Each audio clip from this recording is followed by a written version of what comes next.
5 मे 2025 रोजी रावेर व बऱ्हाणपूर रोडवर मध्य प्रदेशातील लोणी गावाजवळ रावेर वन परिक्षेत्राच्या कर्मचाऱ्यांनी एक आयशर आणि एक ट्रक अशा 2 संशयित वाहनांना अडवून त्यांची तपासणी केली असता सदर वाहनामध्ये तोडलेल्या ओल्या कडुनिंब जातीचे कुठल्याही प्रकारचे वृक्षतोड अगर वाहतुकीचे परमिट नसलेले लाकड असल्याचे समोर आले। दोघं वाहने हे रावेर येथील लाकूड व्यापाराचे असून तसेच हद्दसीमा ही मध्य प्रदेश राज्याची असल्यामुळे रावेर वन परिक्षेत्राच्या कर्मचाऱ्यांनी बऱ्हाणपूर मध्य प्रदेश वन परिक्षेत्र अधिकाऱ्यांना पाचारण केले व दोघं वाहने आणि चालक तसेच व्यापारी यांच्यावर पुढील कारवाई कामी बऱ्हाणपूर वन परिक्षेत्राच्या ताब्यात दिले। बऱ्हाणपूर वन परिक्षेत्राच्या अधिकाऱ्यांनी वाहने आणि चालक यांच्यावर मध्य प्रदेश वन विभाग अधिनियमान्वये गुन्हा दाखल करून दोघं वाहनांना ताब्यात घेतले आहे।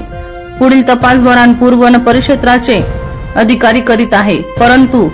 रावेर वन परिक्षेत्राची मध्य प्रदेशच्या लोणी या गावापर्यंत हद्द नसून रावेर वन विभागाच्या अधिकारी यांना ही गुप्त माहिती मिळाली नसून सदर लाकूड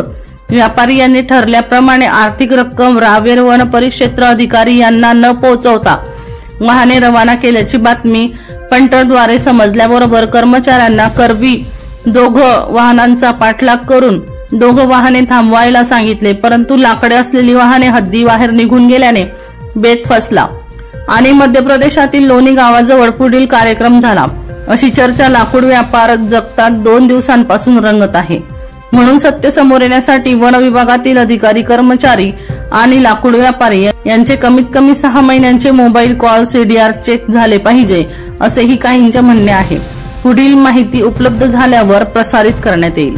पोलीस राऊंड न्यूजचे मुख्य संपादक शेखर सोनवणे यांचा रिपोर्ट, नाशिक।